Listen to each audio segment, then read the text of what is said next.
안녕하세요. 올리노킴입니다. 오늘 테슬라잇에서 FSD 매출이라든지 스톡옵션 그런 것에 대해서 한번 알아보는 시간을 갖도록 하겠습니다. 오늘 테슬라잇에서는 일론 머스크의 주식 공식 등록을 또 완료했다 이렇게 말하고 있죠. 그래서 우리가 좀 알아야 될 사항이 있는데 거기에 대해서 한번 말씀드리겠습니다. 자, 테슬라 같은 경우는 일론 머스크 CEO가 2018년도에 보상금과 관련해서 3억 400만 주를 등록했고 주식은 자유롭게 거래될 수 있다 이렇게 이야기를 하고 있고, 자, 머스크 2018년도 스톡옵션은 2025년도 델라웨어 대법원에서 하품 판결을 받았다 이렇게 밝히고 있죠.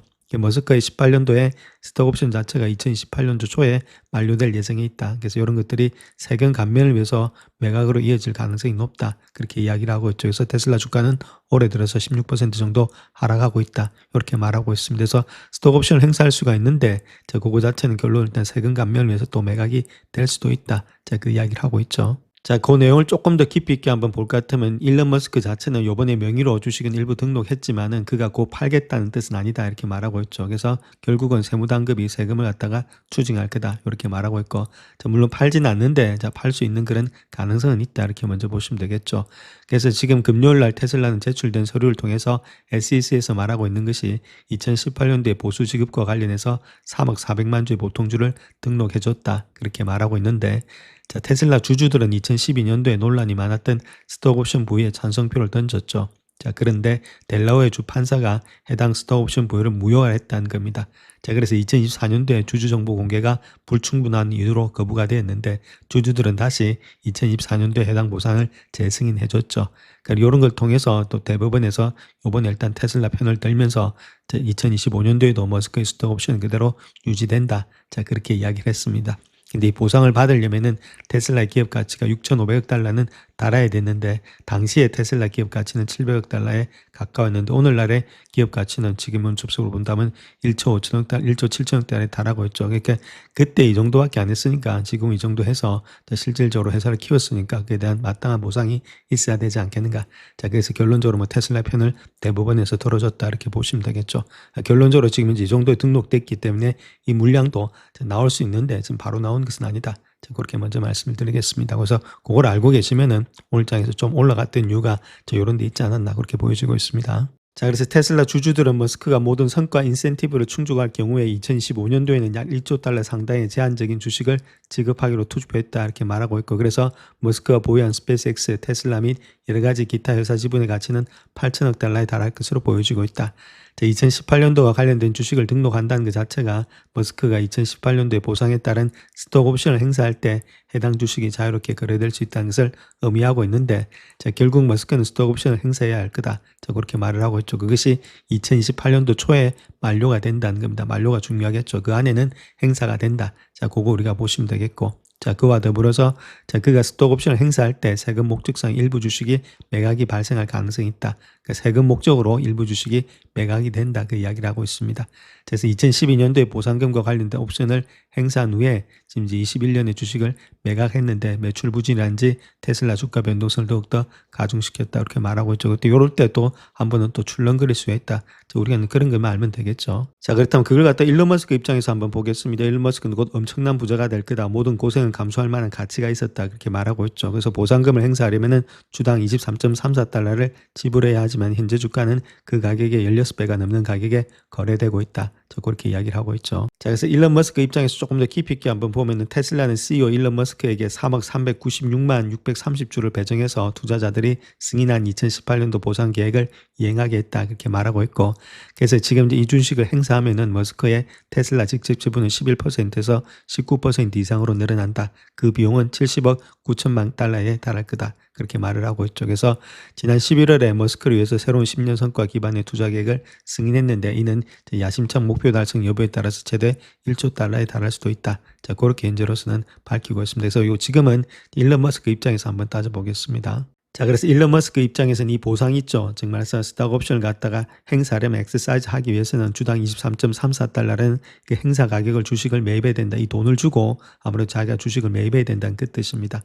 자, 그렇게 하기 위해서는 70억 9천만 달러를 자기 돈으로 지불해야 되는데 그 지불한 후에 그 가격에서 월요일에 오후 거래에서 일단 매도하게 되면은 1,080억 달러의 순이익을 얻게 된다는 거겠죠. 또 순이익이 얻었으면 거기에 대한 또 세금도 내야 되겠죠. 막 그런 것들이 있을 수가 있다. 그래서 뭐 바로 사서 바로 파는 건 아니겠지만은 그렇게 했을 경우에 이 정도의 이익이 될 수 있다. 그렇게 보시면 됩니다. 자, 또한 머스크는 이제 다음 단계의 성과 기반의 주식 보상으로 나아가고 있다 이렇게 말하고 있는데 지난 11월 달에 그런 것들이 있었죠. 12단계에 걸쳐서 1년에 목표를 달성할 경우에는 또 1조 달러 상당의 주식을 받게 되는 10년 계획을 승인을 했죠. 그래서 시총이 1조 4천억 달러에서 8조 5천억 달러로 증가하는 것, 그 다음에 2천만 대의 자동차라든지 100만 대의 휴머노이드 로봇을 인도하는 것들, 이런 것들이 다 포함이 됐죠. 자, 그래서 이비타가 4분기 연속 4천억 달러에 도달해야 된다 이렇게 말을 하고 있습니다. 그러니까 아직도 갈 길이 많이 있다는 거겠죠.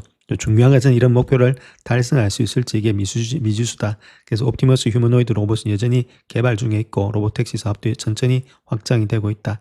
그래서 테슬라의 자동차 사업은 이러한 인공지능 관련 사업들을 비롯한 여러 프로젝트에서 희생이 되고 있는 상황이 되지 않겠는가. 자, 그렇게 현재로서는 보고 있죠. 자, 일론 머스크가 이끄는 스페이스X는 최대 2조 달러의 기업 가치를 목표라는 IPO를 갖다 추진 중에 있는데 머스크에게는 성과 기반 보상 계획도 제시되어 있죠. 그래서 작년에 스페이스X 주식에 14억 주를 매입했는데 스페이스X의 시총이 66억 달러에 달하고 회사가 다른 목표를 달성할 경우에는 6천만 주를 추가적으로 매입할 수 있다. 자, 그렇게 이야기를 했죠.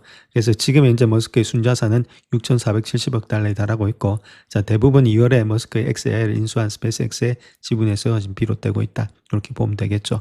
자, 그렇다면 중요한 거는 뭐 이렇게 해서 앞으로 잘 되면 괜찮은데 좀 딜레이가 되고 있다. 자, 그것이 문제가 되고 있죠. 로보택시 이런 것들이. 자, 그거에 대해서 한번 알아보겠습니다. 자, 그렇다면 오늘은 조금 알아봐야 될 것이 풀셀프 드라이빙에 대해서 알아볼 건데 풀셀프 드라이빙이 토탈 레버뉴 있죠. 저 레버뉴에 대해서 차지하고 있는 비율에 대해서 한번 알아보겠습니다.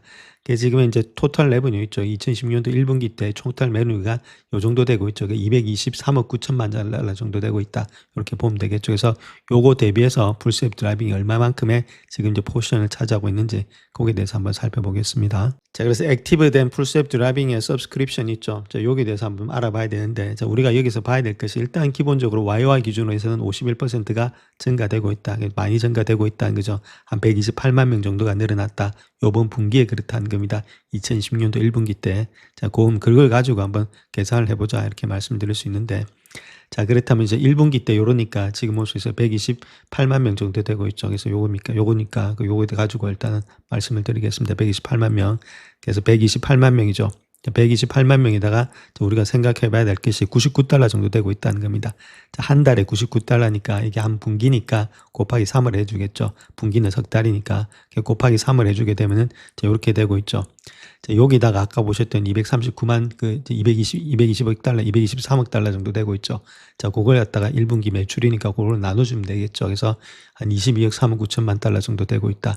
이렇게 말씀을 드릴 수 있겠고, 자, 그런 가운데 있기 때문에 공이 요 정도 되고 있죠. 그렇게 되면은, 자, 그렇게 했을 때, 요 정도 되면은 1.7달러 정도, 1.7%가 정도 되고 있다는 겁니다. 그렇다면은 지금 이제 요게 된 것이 총 매출 대비해서 1.7% 정도 되고 있죠. 아직까지도 갈 길이 많이 남았다는 거겠죠. 자, 그런 가운데 있기 때문에 우리가 봐야 될 것이 천천히 되고 있다는 겁니다. 물론 51% 증가되면서 좋은 가운데 있는데, 아직까지 이게 돈이 되기 위해서는 시간이 적어도 2년 이상이 좀 걸리지 않겠는가. 테슬라 주가가 가는 데 있어서 가장 중요한 것들이 수익이 나와야 되는데 아직까지 자동차 부분이 그때까지 또 계속해서 달려줘야 되지 않겠는가. 자, 그렇게 보여주고 이런 것들이 확장성이 빨리 돼서 이렇게 뭐 5% 10% 빨리 올라가면 주가는 또 빨리 올라가겠죠. 근데 이것들이 더디 가니까 주가가 빨리 못 가고 있다. 저렇게 말씀드립니다. 자, 다음 게리 블랙에 대해서 한번 보겠습니다. 요 사람은 특별히 좋아하는 건 아닌데 요 사람이 이야기하고 있는 좀 비판적인 이야기들이 있죠. 그런 논리적인 근거가 어디서 나왔는지, 자, 그런 것들만 알면 되겠죠. 우리가 요 비판하는 사람들도 이야기도 항상 듣고 계셔야만이 그것이 맞는지 안 맞는지 타당하지 않을 때는 주가가 더 갈 수가 있겠죠. 그래서 요 사람 입장에서 본다면은 테슬라 주식을 매수하는 쪽이 훨씬 더 가깝다. 자, 그렇게 이야기를 하고 있고, 저 OEM 중에서 모든 자동차의 제조사 중에서 향후 12개월에서 18개월 동안에 자율주행 기술의 효율성이 향상되고 테슬라 실적가 많이 늘어날 거다. 자, 그렇게 생각은 하고 있지만은 지금 이제 몇몇 주에서만 이렇게 무인 자율주행의 차량 호출 서비스를 제공한다면은 P-레이쇼 이런 것들의 계산이 타당해 보이지 않는다. 너무 고평가되어 있는 거 아니냐. 그 이야기를 하고 있죠. 그래서 핸들도 페달도 없는 2인승의 로보택시 차량을 소비자들이 대량으로 구매할 것이라고는 생각하지 않는다. 이런 것들도 근거가 되고 있고, 자, 마찬가지로 테슬라에 대해서 낙관론자들은 경쟁사들의 무인 자율주행 차량 호출 서비스에 대해서 이러한 확장 능력을 좀 과소평가하고 있는 거 아니냐. 자, 그 이야기를 하고 있죠. 오로지 테슬라만 되고 있는 거 아니냐. 자, 거기에 대해서 반감을 가지고 있다는 겁니다. 구글이라든지 이제 바이두, 포니, 와일러 이런 아마존 이런 것들도 주당 100만 건의 유료 로보택시 운영을 달성하고 있다. 그래서 엔비디아는 모든 자동차 자동차 제조사에 자율주행 하드웨어, 소프트웨어 스택을 제공하고 있다.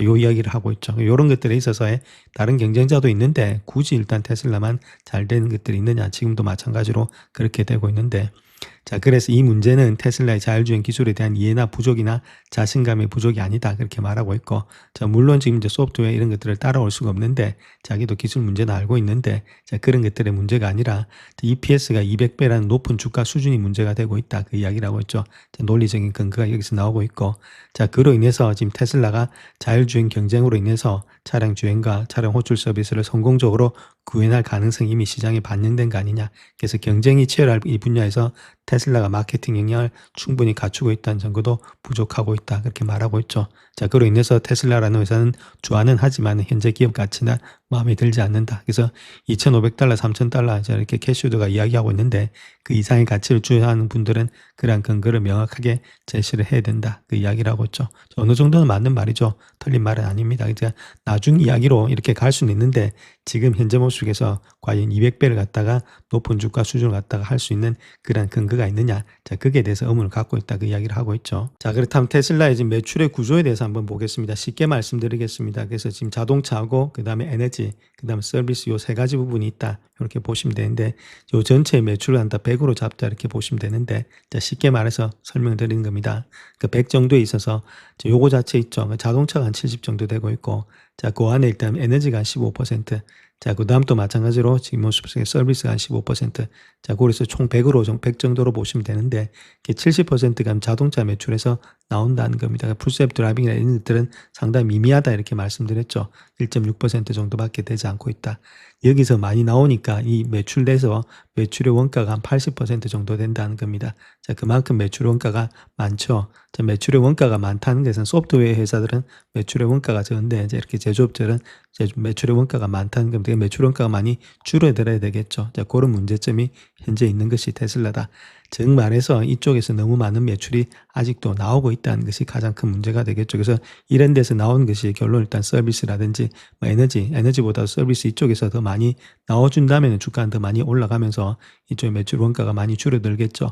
자, 그런 시너지 효과가 있는데 자, 아직까지는 그러지 못하고 있는 것이 테슬라이기 때문에 올라가는 데 있어서는 시간이 걸린다. 자, 그렇게 보시면 되겠죠. 자, 그런 것들이 어디서 또 나타나냐 했을 땐 EPS 리비전 있죠. 그러니까 이게 이익 전망치입니다. 2016년도 이익 전망치가 2025년도 4월 달만 하더라도 0.8 정도 돼 있던 것이 지금 보시게 되면 0.6, 뭐 0.5까지도 내려와 있는 상태 있죠. 계속해서 EPS 전망치가 이익의 전망치가 내려가고 있다는 것들. 자, 풀이엘이 있죠. 이제 피지컬 이열 2016년도 이때도 EPS 전망치 본다면 이때가 2.5 정도 되고 있었던 겁니다. 그래서 지금은 뭐 1.6까지 내려가고 있죠. 자, 이렇게 이익 전망치가 계속해서 내려가고 있으니까 주가가 달리는 데는 어렵다. 그렇게 보시면 되겠죠. 1년치는 이렇고 뭐 나중에 2, 3년치는 더 갈 수가 있겠죠. 근데 지금 현재 모습이 이러니까 주가가 부진한 모습에 있어서 빅7 중에서 가장 부진한 모습을 보여주고 있다. 이렇게 말씀드립니다. 자, 그래서 현재 주가 본다면 EPS 있죠. 172배 정도 되고 있다는 겁니다. 이 정도 되고 있으니까 주가가 올라가지 못한 이유가 너무 많이 높다는 이야기 되겠죠. P/Rati오가. 그래서 5년치 평균이 한 101배수 정도 되고 있는데 자, 그러니까 주가가 올라갈 때마다 계속해서 눌림을 받고 있는 것이 이런 데서 눌림을 받고 있다. 이렇게 보면 되겠죠. 적어도 한 요 정도까지 내려오면은 우리가 또 매수 관점 아니면 요 정도까지는 150배 정도 자, 그 정도까지는 우리가 볼 수 있는데 자, 아무래도 위로 올라가면 올라갈수록 계속해서 매도세가 나오는 이유가 이런 데 있다. 이렇게 보시면 되겠죠. 그래서 P가 있고 시총이 있고 E가 있는데 E가 계속해서 늘어나면서 올라가줘야 되는데 이익이 전망치가 내려오다 보니까 이게 올라가면 올라갈수록 계속해서 매도세가 강하게 작용이 되고 있다. 주가가 계속 눌리는 것이 이런 데 있는 것이 아니겠는가. 자, 그렇게 우리가 볼 수가 있겠죠. 자, 그래서 당분간은 어느 정도 요 박스권이 있죠. 그래서 요 밑에 일단 바닥은 확인된 것 같고 340불대, 그 다음에 일단은 410불대 있죠. 즉 말해서 직전 고점이었던 200일선 요 라인대에서 조금은 당분간은 조정이 좀 일어나지 않겠는가.